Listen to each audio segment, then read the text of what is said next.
Hi, folks. You've probably all heard of the mic drop. Yes, when an entertainer, be it a rapper or a comedian or what have you, drops his or her mic to the ground after they have given what they believe is a worthy performance.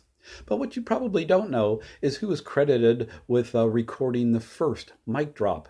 Was it Eddie Murphy back in the 1980s? Or maybe it was the rapper Ice-T? Or was it President Obama himself? Well, if you guessed any of these, you'd be wrong, because it was, of course, Judy Garland back in 1965 on The Ed Sullivan Show.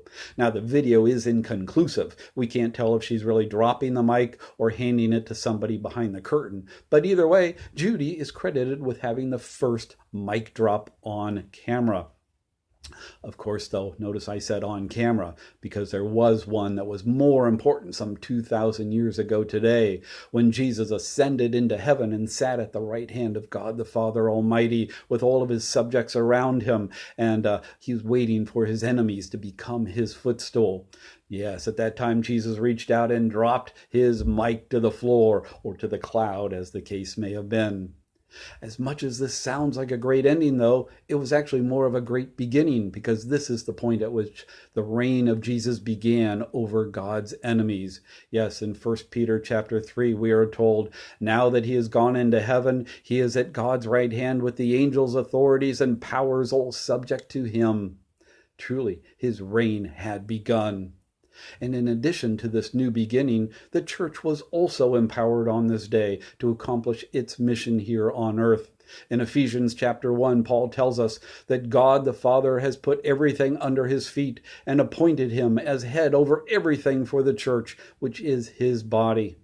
And if that wasn't enough, get this, on this day, Jesus ascended into heaven, and his intercessory work on behalf of us began. Yes, in this ministry, we are assured that we will always have access to the Father whenever we are in need. Thanks be to God on that, right? Therefore, my brothers and sisters, maybe on this day, Jesus didn't drop the microphone up there in heaven, as Judy may or may not have done herself.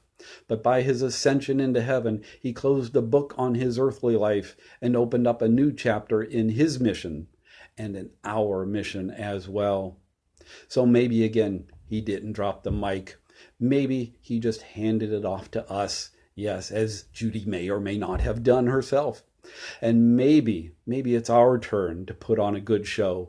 One that might not be impressive, but will get the job done. Thanks be to God on that, and amen.